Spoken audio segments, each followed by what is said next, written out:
Yo!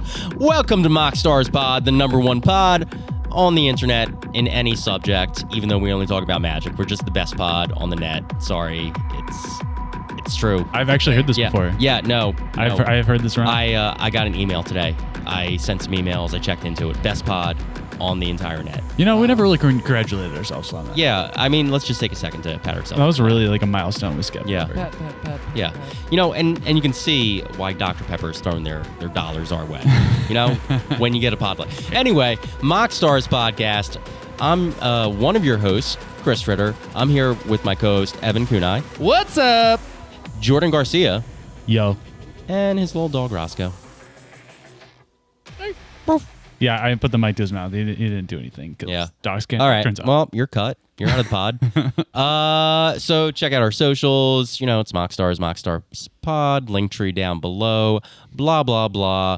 Today we're going to be talking about threat assessment in EDH. And before that, we have a little intro topic. Mailbag. Mailbag!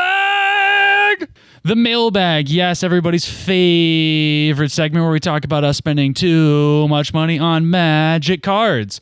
And things related to Magic. And the paraphernalia. Paraphernalia Around it. I spend way too much money on the sleeves for these cards as well. Yeah, this is just a general discussion on what we're receiving to either like bolster our collections, upgrade our decks, or just generally flex New decks on anybody at the table. Flexing. Where are we stun. spending our Magic dollars? Yes. Yeah, which are also coincidentally real dollars. And we'll also we be have fake currency to acquire this. Would much rather use that. New part of the segment, we'll actually be bringing out bank statements and kind of going over how much we're spending weekly. Stay tuned. We do have a bank statement monitoring my Shockland investment. So I made Evan track it so we can see how much he makes. We'll cover that on a different day. But Stay tuned. Jordan, you want to start with your sweet mailbag acquisition? Yes. Okay, I got some good shit going on this week. Not gonna lie. First things first, we've been doing a lot more draft, a lot more limited, and I started seeing the same people that do it all the time at the shop had these kind of like, they've been calling them draft kits I've seen online. You know, you got a box and they bring all their lands pre-sleeved. Yes, saves I've them a seen little these. time. You get to choose your bougie lands instead of whatever garbage is at the shop.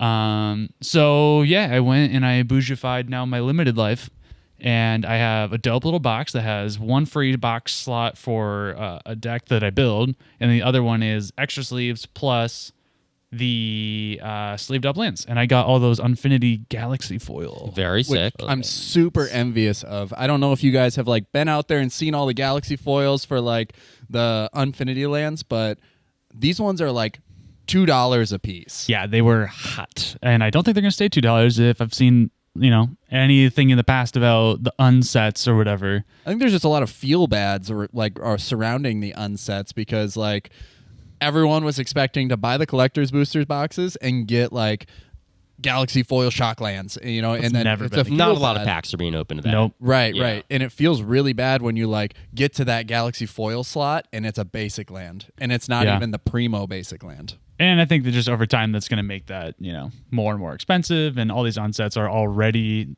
shown that there's good collector status with these lands usually. So yeah, I picked those up. I got 10 each, and they look freaking sick as hell. And you got a sexy box too. Yeah, thanks, dude. I do have a sexy box. Yeah, it is. You have a very sexy box, Jordan. It's pretty sick. It's one of those Game-genic ones with the dual. I was looking at those today at Card Kingdom. Very nice. Evan Word said box. they were like the next kind of step up in quality, and I don't disagree now that I've been playing with it a little bit. Like it's great. Yeah, I mean, I've been in the game for a while now and just watching, like, I know Ultra Pro had like the scene for a long time with like deck boxes, and then all of a sudden here comes like the boulders and stuff like that. And then Game-genic over the last like 3 years has kind of come out of nowhere and has just been like, hey, we're actually kind of taking over the market now, so Yeah. buy our stuff because everyone has it. And they're sleek and they're nice. Yeah, my whole goal was like, I was tired of just having all this shit with me, my backpack, my tube, my mat tube, you know, deck box, sleeves, and everything. And so I just wanted one thing I could show up with without a backpack. And now I can take just this box and a mat tube, and I am completely done. So, you know, I'm not, when the game first first round starting, I'm not running around like a madman just carrying tons of shit. Yeah, I mean, I am going to be that madman. I always am, so I'm hoping this helps a little bit. We'll see what happens. Not trying to take up too much time, but the other thing I just got notification today, and I'm extremely excited about it, is I got a new altar commission, and I just saw the art for my World Gorger Dragon. I'm going to post this up on our Instagram later, so check it out. Yeah, this thing is hot. It is the artwork that World Gorger Dragon should have had initially, and even with the reprint, it's the artwork that it should have. Sick card needs sick art. Yeah, and it's for my Evelyn deck. It's my like Grixis bullshit CDH deck. Shout out! I'm actually upgrading Malcolm into Evelyn. And my goal is to either have super bougie foils of everything or altars of everything, especially when that comes to the win cons in the deck. So this was kind of the next progression, and I knew it was kind of a cheap card. So this shout out to Dadsy. I'll post him below. He's freaking great, and he has a very good rate on stuff like that. So the best rate. The best rate. He's almost underselling how talented he is on his time. So yeah, definitely. So take advantage of him while you can. All right. I'm taking the reins, dude. Passing it on over to Evan. What do we got here? My mailbag, dude. I've just got today in the mail. I'm Yep. super excited. I love when an envelope shows up from the mailman, like he passes over, and I'm just like flipping through the mail, and it's like shoop, shoop, shoop. Ooh, it's my Especially when we get it at work. Yeah, we get them at work. See the little card imprint on the envelope? And Yes. just- yeah. Like, oh, you. Or if you it's the know what it TCG is. Direct logo, and I'm like, oh, I'll be right back.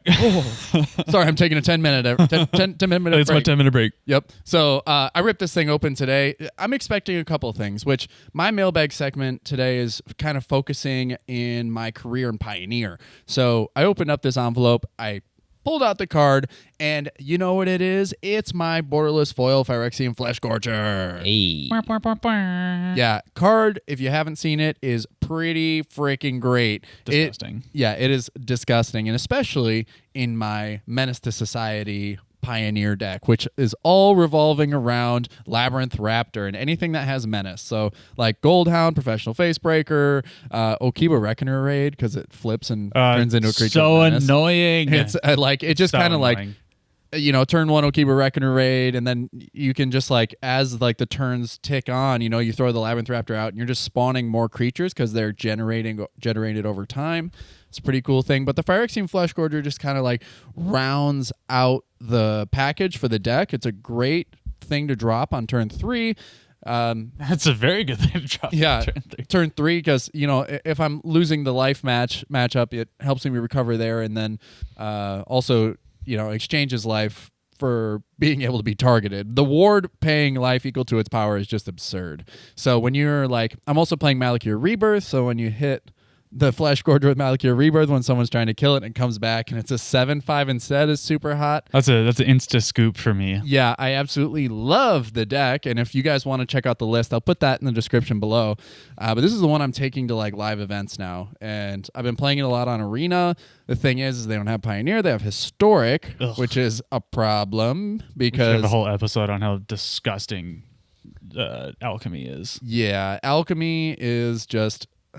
Yeah, like my deck is called Menace to Society, but it's truly the alchemy cards that are a mess. I respect Wizards' commitment to making the arena experience bad in every respect. Bad formats, bad market, it's incredible. Well, at their initial pitch for these cards is like, hey, we're making digital-only cards because that way we can go in and we can edit their mana values, their abilities, and what they do. We can balance these cards as they're played. Prints a bunch of broken cards and never fucking balances them. Never fixes them. Yep. Perpetually gaining shit is insane. It's Perpetually just- go fuck yourself. yeah. Oh my God, it is awful. But my I second digress. little envelope I'm still waiting for, but it is on the way, are 2 Hive of the Eye Tyrant which help kind of round out this deck too. For a long time, when I get caught in these like board wipe battles in Pioneer, or like someone is just stout on the removal, or they're responding to me really well, they just kind of have my number. The Hive of the Eye Tyrant helps turn things around, because if I can just put out a Labyrinth Raptor and then be able to activate the Eye Tyrant and put it up onto the battlefield, it creates that menace threat that they're either going to have to block, sacrifice a creature, or take the damage. So it just kind of like keeps like my board presence like there. You know what I'm saying? Like my board presence is Super hard to interact with lands too, Exactly. in this format. Yeah, manland just kind of keep you from gassing out, like after the removals been wasted and stuff, everybody's down to top decking mode. It's just all of a sudden you have a little menace creature that's been sitting there all game. It is so good. Yep. Yeah. The Hull of the Storm Giants is good for a reason. Yeah, I played that in And my mono blue Jin deck, and that is stupid. I'm starting to see the value in Hive of the Eye Tyrant, so I'm really glad that I picked those up. I mean, you've been playing in the Commander for a long time, right? Yeah. Yeah. Yeah. So I finally got the module versions. Super sick purple border that I'm really hot on. Kind of cheap. Yeah. It was $10 for foils. So not necessarily the cheapest card in the world, but it was a great pickup nonetheless. I and think it mine does- were cheaper than yours. by Yeah. a Yeah. lot. Yes. It helps me bolster this deck that I'm super passionate about at the moment. That's So, been a lot of fun playing Pioneer. yeah. All right, Quote, Ritter. unquote. I'm gassed out on this. That's all I got. What'd you get? Gassed out. Oh, well, I didn't actually receive anything, but today I received a shipping notification on my first ever secret lair. The Junji Ito secret lair finally got that notification. Let's go. Yeah, Let's go. Which is very timely for Wizards. I believe it was initially supposed to ship around Thanksgiving, so we're recording this about 3 weeks after that. That's actually not too bad. Yeah, heads I win, tails you lose. That was like over a year, right? Shout out. Yeah, I think Yeah. people had just Yeah. started getting them in the mail. I started seeing some stuff on YouTube about it. So Yeah, and apparently the deck is awful. So they were just waiting on the coin. Yeah. That's what the whole thing was, just like waiting on Yeah. them to manufacture those coins. That deck was named from the perspective of Wizards. Heads they win, tails the consumer loses, I think. No, that's really all I got.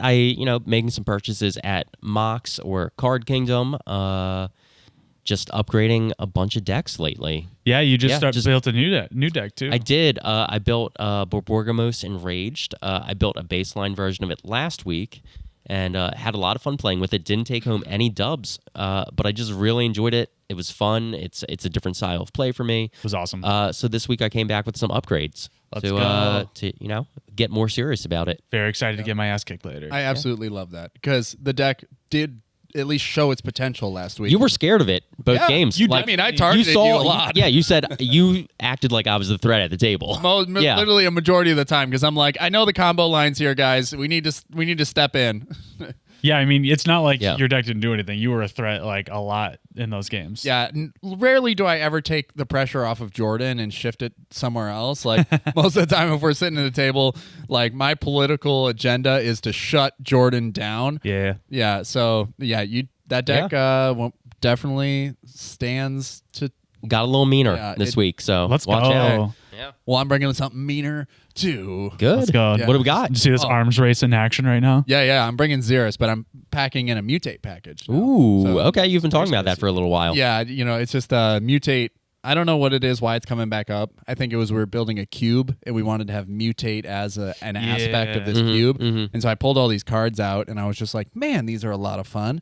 So that's kind of the deal. Yeah, you guys weren't in standard when Ikoria was legal, but some of those mutate decks, they were like tier 2 decks and they were just really fun. Auspicious They can go stars. off. It's yeah. crazy. Yeah. Yeah. That's awesome. See it. Excited to see Migratory Greathorn, like Scoot Swarm, like all those cards, they all go off. Yes. Guys, listeners, what other content creators here, what other podcasters talking about Magic play so many different formats? We know everything. We play Pioneer, we play Standard, we're building a cube, we play Draft, Commander, CEDH. If you guys want to talk about Mayhem, we can do that. Like, I don't know. That's Honestly, the Patreon tier. That's Patreon. That's a $50 that's Patreon tier additional right there. content. Yeah, honestly, for anyone listening, if you're downloading our podcast somewhere, if you're watching us on YouTube, leave us some feedback in the comments below so we can kind of get a general direction on where we're heading. We want, you guys to sort of steer this ship along with us. Yeah. You're That on magic this Yeah, magic Patreon journey. in the new year, right? Yes. Yeah, I got to say that. Yeah. Yeah. Lots of new stuff to come in the new year. Big plans. But for now, let's move on to our main topic. Evan, what is it again? Threat assessment. That was good. Yeah. I think we should actually sample that. Yeah, I think we did get that. That was pretty hot. All right, stay tuned. We're going to be spamming that all the time. All right, guys. So what is threat assessment? How would you define threat assessment, Evan? I would define threat assessment as assessing the threat properly. Nailed it. It is like it is so like I think yes last week when we were talking about contextual analysis when it comes to cards, it kind of comes down to threat assessment being contextual, and in this context we're talking about EDH, which broadens the horizon, you know, of this discussion, because like threat assessment in a 1v1 format is very calculated. You can make that decision knowing exactly. It's pretty zero sum. Yeah. Yeah. You look at your opponent's hand, what do they have for options? You look at their board, bing, bing, bing, bing, bing, you know, put 2 and 2 together and you can generally come to a conclusion. In EDH, it is so much more complex than that, and that's why oftentimes it boils down to a political argument, like at the table, where you're just like, well, hey guys, what's the most dangerous thing at the table? You know? Well, what am I going? What am I shooting this at? Because sometimes people just don't want to like make those decisions because threat assessment is hard. You know, it's what makes being a competitive EDH player a difficult like job, because you are coming across hundreds of thousands of interactions and knowing where to stick your finger in the proper windows, because priority is this wonky thing that if you're not necessarily an experienced Magic player is going to be a very confusing like subject. Threat assessment is one of the more complex ideas that the game that we can discuss about the game. Yeah, you have to weigh whether or not the threat is worth the resources you have to spend on getting rid of it. Like, and exactly what you're saying, how it's a contextual concept in Commander and EDH. It's a 4-player pod. So if you burn a 1 piece of removal on a threat because you've assessed it as a threat, the card disadvantage you're putting yourself at from now that 3 other people at the table have that card up on you versus, you know, in a 1v1 setting, it is you remove that, and so you guys are essentially 1 for 1. Yeah, you generally don't. I mean, there are strategies in EDH where it's just like, I'm going to sit back and I'm going to sit back. Oh, there goes a burn spell. Oh, there goes a counter. Oh, there goes interaction.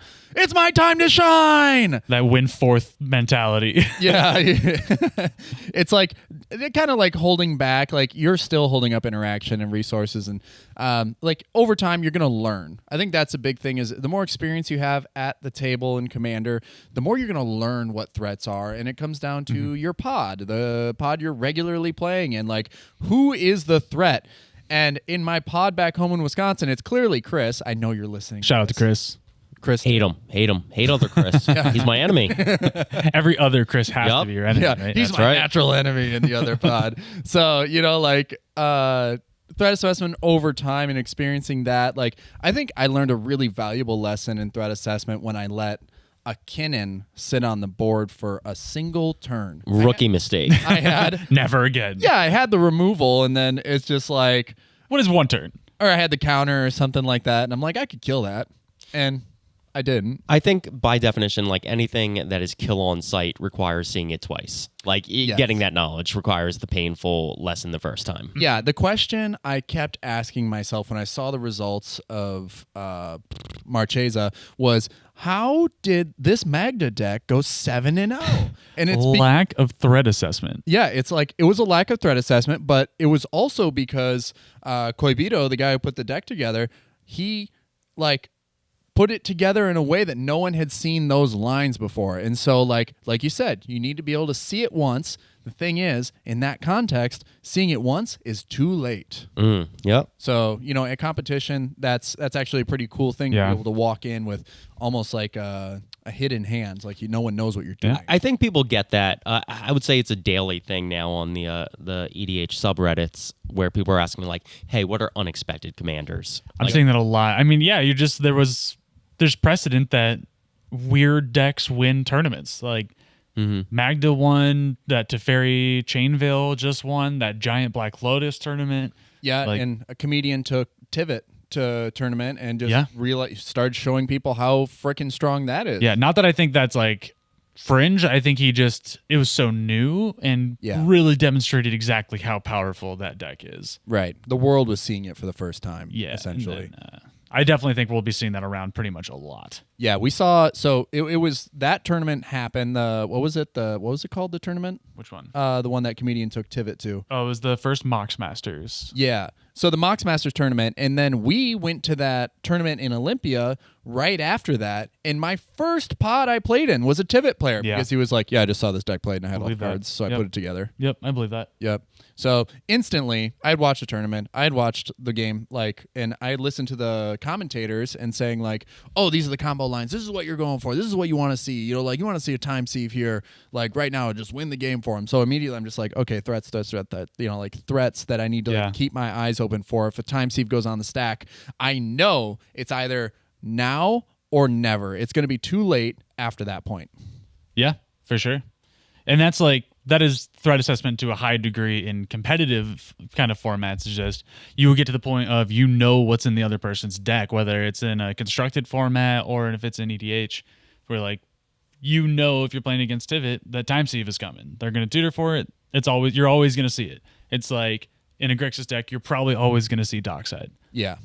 Yep, it's kind of wild. I think we can like step back even from like the competitive nature of it and just know that like threat assessment on as far as like I don't even know in Commander you can almost make threat assessment based on what's in the command zone too. You can I mean because you're forecasting what you're going to do eventually, right? Like 9 times out of 10. The commander is not there just for the colors that you want to play. The commander is part of your win con. Right. It's a part of it's your your engine or whatever you want to call it. It's a central part of your deck. Yes, your strategy, what the deck is built to do. Yep. And there are some cards that just scream. I guess before I get into like individual cards that like scream threat assessment or like scream threat to me, it's like threat assessment can be based off of like the information that you have. The more information that you have, the more I guess fit you are to be able to properly assess a threat. Yeah. So you're looking at someone's hand. You're like, how many cards you got in hand? That's a question that flies around the table all the time. Yeah. You got 5 cards in hand. Ooh, okay. Maybe they got options. Their commander is this, and this is their board state. So you can start making like assumptions as to what they're going to do, and then over time, playing with people over time, you're gonna be able to deduce and boil things down and use that information to your advantage. Yeah. I also think there's a few different categories in threat assessment. Like I think there's, or different things that can be threats rather. Like there are win conditions, yes, but there's also tutors that are terrifying because they can do anything. There's, card advantage engines.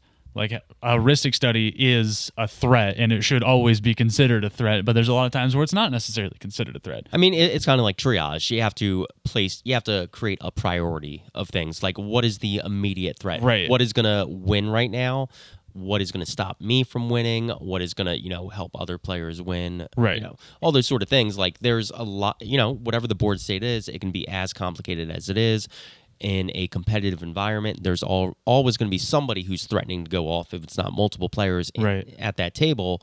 And the biggest part of threat assessment for me is deciding, okay, what has to happen in this moment. Yeah, exactly. Yeah, I was going to say is like it even speaks to like more of the contextual side of the threat assessment again is like what stage of the game are you in? Like a really early turn heuristic study is one of the most terrifying things you can see, essentially, especially in a competitive thing where everybody's just casting a billion spells. Mm-hmm. It's just you're going to stay ahead the entire time. So if that lands, you're locked in. You're in driver's seat. Yeah. Turn 1 Esper Sentinel can hang out on the board.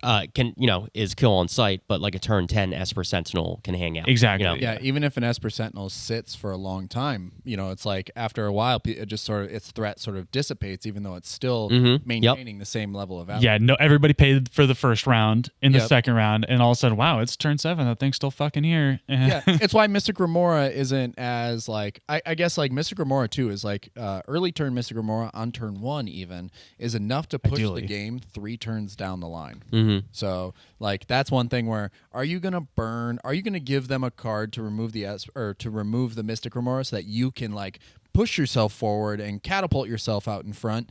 Like, can you win if it's gone? Yeah, and it creates this dilemma in the 4-player pod where one person goes to cast a Mystic Remora and one person has the interaction, whether it's a counter on the stack or it's removal after the fact. And they're like, am I going to, especially when it's already resolved, because if you're going to try and remove it, then you're like, am I going to burn a card in my hand to give them a card, and then everybody else had to do nothing? Literally a 2-for-1. It's essentially a prisoner's dilemma every single time it comes down on turn one. Yeah. It is absolutely ridiculous. You just sit, you just sit and you let the game just sort of naturally play out. Like it's where like competitive Magic turns into play a land pass. Yeah. Or play a creature pass. That's why creature shells have actually become more popular. You get turns over to time. beat people to death. Yeah, it becomes a much more savage, brutal blowout than if you were just to be left to your own devices, or the table is left to its own devices. Yeah, so I guess my first like real experience in threat assessment and Commander was the first time I lost to Defense of the Heart.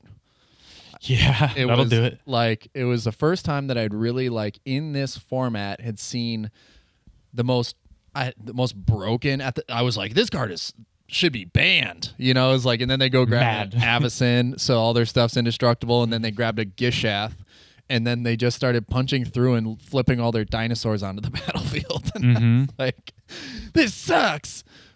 But also, I should have assessed that threat better. Well, it was your first time seeing guard. You didn't know the lines. Yeah, I didn't know at all. Yeah. A lot of times that's how you are better at threat assessment, is you get your ass beat by something and then you don't let it happen again. I think we've said it many times. You learn more by losing than you do by winning. 100%. That's why this game's so good. And we're all a bunch of losers. Yeah. That is the tagline of the MoxStars podcast. We are the best losers. Yeah, that's why we're qualified to speak on these things. Yes. We've lost a lot. In Got every our 10,000 format. hours. Hey, my of competitive losing, yeah. Commander record, my CEDH record is O and X. It's O and X, baby. I've learned a lot. Always learning. Oh, man. I guess the political battle that threat assessment like churns forth is probably like most frustrating thing in Commander for me. Yes, this is where people take advantage of the fact that threat assessment in this format is very hard, and most people are not good at it. Yeah, I mean, but it does feel good to convince someone else to use the burn spell in their hand so you can preserve yours for your own purposes later. Of course. Yeah, I can't tell you how many times I've sat at the table, done nothing, had 3 cards in hand, and then people target the hell out of me and like remove pointless shit from my board. It's like, you don't know what's in my hand. I give you that. You can see what's in my command zone, sure, but it's just like having like this reputation for being explosive can hurt you in the political landscape of threat assessment. I mean, I know we're specifically talking about EDH, but I've just been playing more constructed lately, and I've been realizing that you can't just jump at the first threat. Like sometimes you just have to take 7 to the face because like next turn is when you need to interact. Yeah. Life doesn't matter till it's gone. Exactly. Last life is the only one that matters. Yeah. So I mean, same context. It's just like, yeah, you have some wizards on the board and you're trying to stack up value, but it's not until I see that Veyron that is like, all right, now we got to kill it. Yeah, I have an Adeliz deck that is, if Adeliz is on the board and I can Isochron Scepter for dramatic reversal, it's GG's. It's pretty great, but just The knowing most fair Isochron Scepter deck ever. right. Getting those infinite instant cast triggers is nice.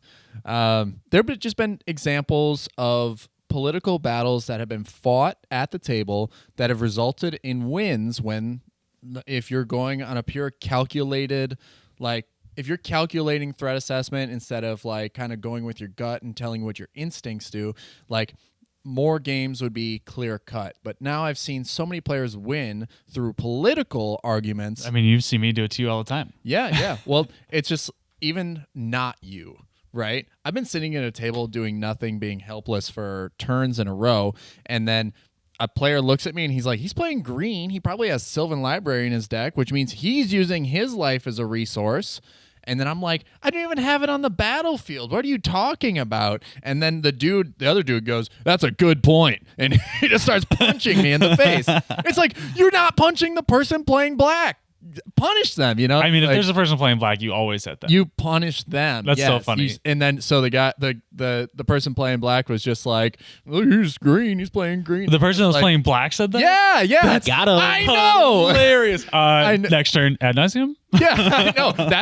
That's what happened. They peered like after using or after losing, like, they got punched down to like 20, and then they're like starting to get worried about their life total, and they just go, he's playing green, he's probably using life as a resource. Well, I mean, yeah, no, that's a classic case of someone being good at politics and other people being bad at threat assessment, because everyone else at the table should have known you might win eventually, but that black player was biding time to win the next turn. Yeah, it was. The funny thing is that it becomes the person who decides to like make the decision to switch their target is the person who is at fault for threat assessment. There, like the political argument is great.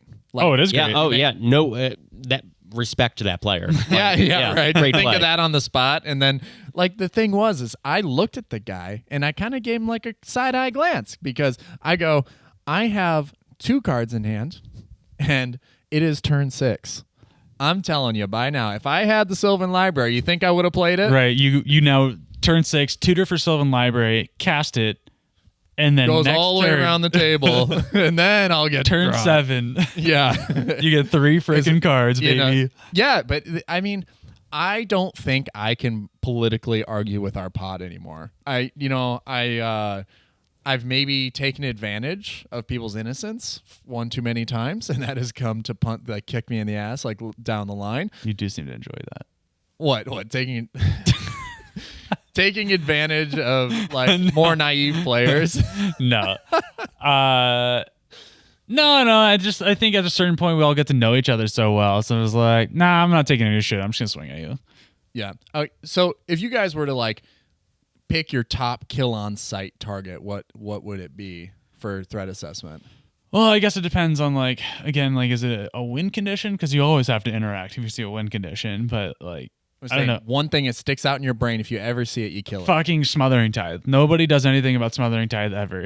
No one counters it. No one destroys it. Smothering Tithe, yeah. Nobody pays for it. It's 3 and a white. Start winning the game. I feel like any of those taxing cards that come down early, we've talked about a couple: Mystic Remora, Esper Sentinel, Smothering Tide. Mm-hmm. Anything like, again, like you always say, like, make people make bad decisions. Like anything that leaves it to a group of people to come together and make a consensus. Wow. Real applications to the real fucking world. And you know right what? now. Those people are going to make those bad decisions over and over and over again. It's going to snowball, and then all of a sudden, the Smothering Tithe player has 14 treasure tokens. The turn, wow. You know. Yeah, the thing Guys, is the real world application is ridiculous. It's like one of those things where it's like, even if Mystic Remora is out, right? And someone's like, don't feed the fish. And then one player goes, I'm going to feed it once. And then it gives permission to the rest of the table I'm going to feed it 4 times that. Yeah, it's like, you fed it. I'm going to feed it now. You like that? It's like... And then everybody loses it except for the guy with all the money. Yeah. But the Smothering Tithe are on the same lines. It's like you see one player skip that trigger and just let that person get a treasure. It just gives permission to the whole table. And I think at some point, like, you see a Smothering Tithe, you see that player has like 15 treasure tokens, and you're like, well, fuck it. I can't do anything now. But you can destroy that Smothering Tithe, and then they got to spend those treasure tokens, and then they go away. Yep.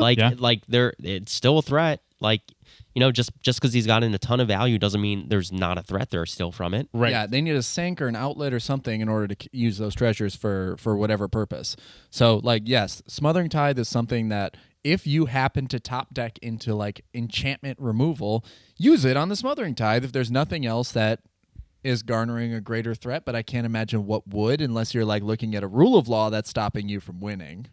Or deafening silence or something like that. I don't know. I mean, even then, a lot of times those stacks pieces aren't the threat on the table. Yeah, because they're also preventing other players besides that. Probably the player with the Yeah. Smothering Tithe from not doing shit. Yeah, exactly.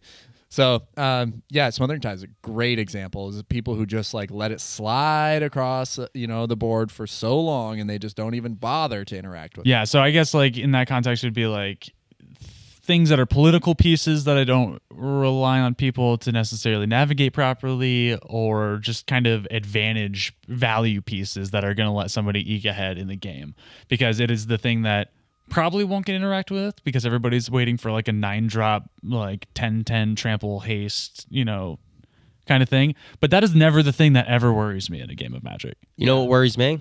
That's killing sight. Swiftfoot boots. Yes. And lightning greaves. Yep. Yeah. Because that Haste is real good. that makes the 10/10 Shroud and hexproof too. Yeah. Yep. It makes the 10/10 that I'm not scared of actually scary. Yep.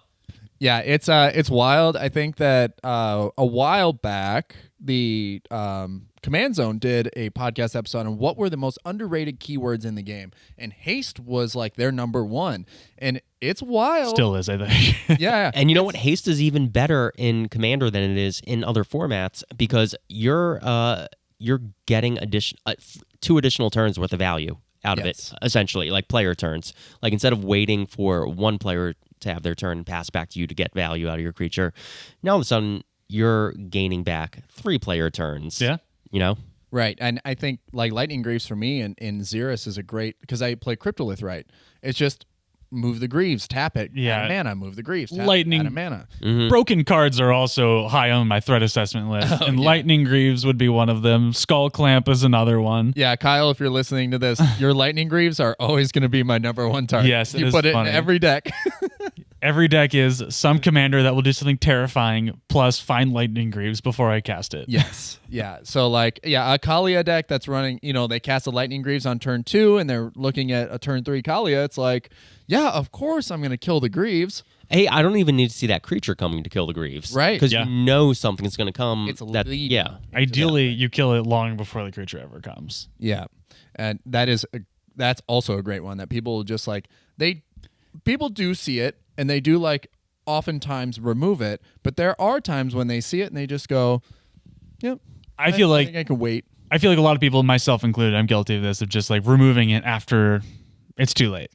Where like it's already attached to the Kali and Kali is swinging. And I'm like, God, I have to remove these. I have to remove these or we're going to lose this. But Yeah. we should have just done this 3 turns ago before you even had Before you 5 ate mana. 20 damage. Yeah. Yeah. Yeah, it essentially becomes a totem armor of sorts because you got to kill that first before you can start. Yeah, exactly. pecking That's a at very good Kalia. way of putting it. And you need to, that means you need to have either rely on other people to help you with removing it, or you need to have 2 pieces of very specific removal, one an artifact and one a creature. That's a good point because I know that a lot of conversations go around the table when it comes down to Lightning Greaves. It's like, can you get rid of this? Can you get rid of this? Like, I have a busy removal. Can you get rid of this? Like, it requires a lot more teamwork to like dance around those things. I'd say that's probably one of the times I am most political is when there's a lightning grease, because usually I usually don't have the removal to do both. I don't know if I've ever seen you run artifact removal. No, Cathar Commander, right? Cathar Commando, Yeah. and I run a Braid in most of my red decks. Okay. That's probably about it, yeah. Yeah, you're really climbing on Cathar Commando though. I think you've been a advocate for it since its release. It's fucking fantastic. Wholeheartedly stand by it. Yeah, Also, great card. shout out to Heliod's Intervention. I think that card is amazing. Yeah, also another underrated piece.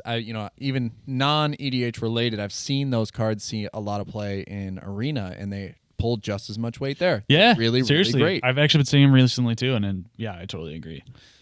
Yeah. As far as like what I see to kill on site, mine's actually creature based. Like, well, I talked about Kinnan before. It's like Kinnan is like kill on site, but my number one is Seedborn Muse.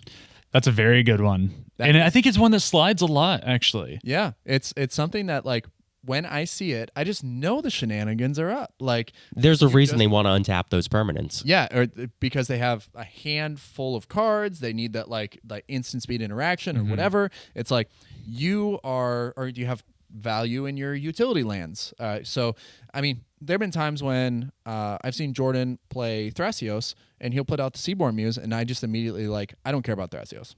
Nope, No. it's Seedborn Muse. you literally always have to kill Seedborn Muse. Yeah. If it's a Thrasios deck playing Seedborn Muse, that is number one threat. Well, it's like, there was an argument at the table one day where they're like, I went ahead and I used Song of the Dryads on your Seedborn Muse, and the table went, why? Why don't you hit Thrasios with it? Because then he can't, use the Thrasios. And I was just like, trust me, it's like, and then the Seedborn Muse just sits there, and then all of a sudden Thrasios can't. Thrasios is activate. not nearly as good. Yeah. Not nearly as good. It's like every turn he would be getting these, like, still having resources untap every Yeah. single turn. Yeah. So like it still allows you to like feed your mana into your hand rather than into Thrasios. But I digress. It's like one of those cards that like is, if I see it, Kill it him. dies. Yeah, 100%. Yeah. That's honestly why I don't necessarily play it anymore. I don't play decks that necessarily use it as much as I used to. So that's I don't know. It's a card that I've used to love a lot, and now I'm just cooling on it. But I see other people still love playing it, and it's just one thing I see it, and I'm like, kill it, kill it, kill it. Yeah, I mean, Thrasios Seedborn Muse is like very, very, very good in CDH. There are other effects like all the muses are actually pretty freaking great. I don't know if you guys have like Graveborn Muse and Windborn Muse are also really great, and I don't view those with as much contempt, but They're not as good. Well, yeah, but they still do generate a lot of value.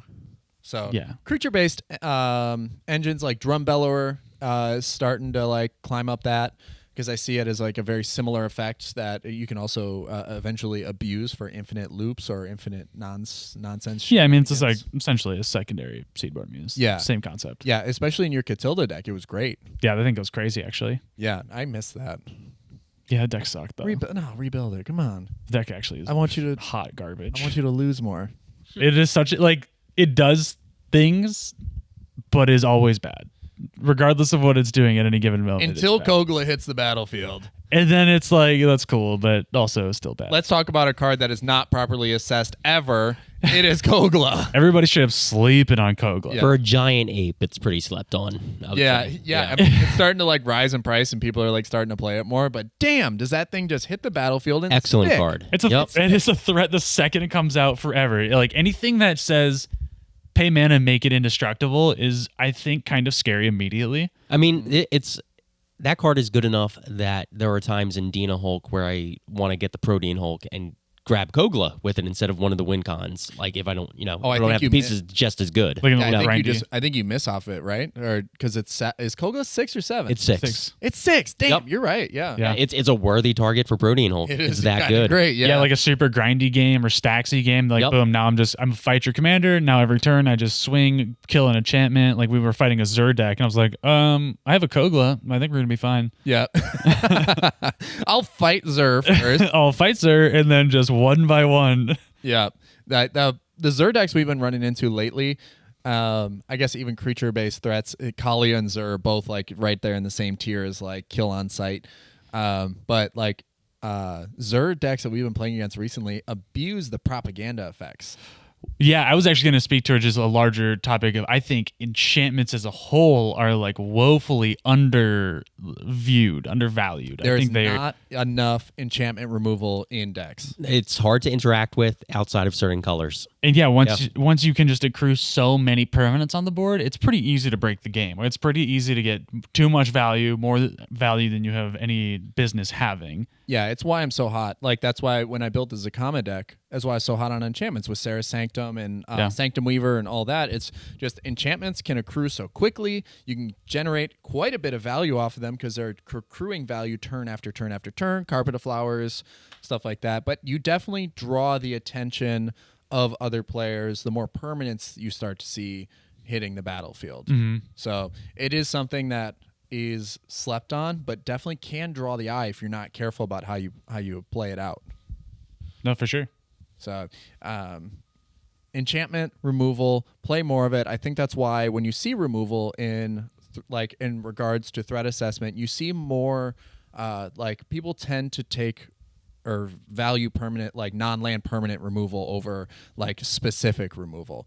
Like I would play Feed the Swarm, but if I'm also playing blue, I'm rather just go Cyclonic Rift because it just bounces, so. Yeah, you need more. I think we just need more options that happen to have like modal option destroy target enchantment. Yeah. Because there's not a lot of good options. Yeah, I agree with that. For sure. Yeah, enchantments are just kind of completely underlooked. They're just so good. Yeah, Sanctum Weaver. Get them while you can. Yeah. Still super cheap.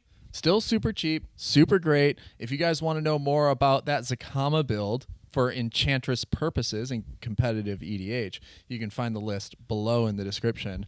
It's a passion project. I love Enchantress. There's also a full deck tech episode. Yeah. Yes. Pod. Yep. Also, the other half of threat assessment is interacting with those threats. And we've been talking about a lot of interaction this episode, but we have a whole episode about interaction. We'll link that down below. Evan, you have a lot of linking to do in this episode. I do. And it's a task. Everyone should just listen to every episode, I think. Yeah. I think that- I mean, if you yeah, haven't already yeah. listened to the interaction episode, then get the fuck out. Yeah, and like I said earlier, if you guys are listening right now, comment with your feedback below. Share this with your friends. Like, subscribe, hit that little ding-a-ling bell. What's your biggest kill on site that nobody else seems to think is a kill on site? Because I want to know. I want to see this in the comments. Interact. Interact with us. All right, guys, you got anything else? No, I'm actually chilling. Yeah. I'm ready to crush the last little drops of this Dr. P, this crisp Dr. P I've been sucking on all episode. Just What? Can we isolate that? Can we get that clean? Chris, just to clarify, he's talking about Dr. Pepper. Inside bit of us calling it Dr. P. You should know the full name. Nothing better than a crisp Dr. P. I mean, he's not half wrong. All right. So- All right, guys, it's think Magic Night. We're going to get the fuck out of Let's here. go tap some cardboard. This has been the MoxStars podcast. Thank you for listening. I love you all. Goodbye. Bye. This crisp Dr. P I've been sucking on all episode.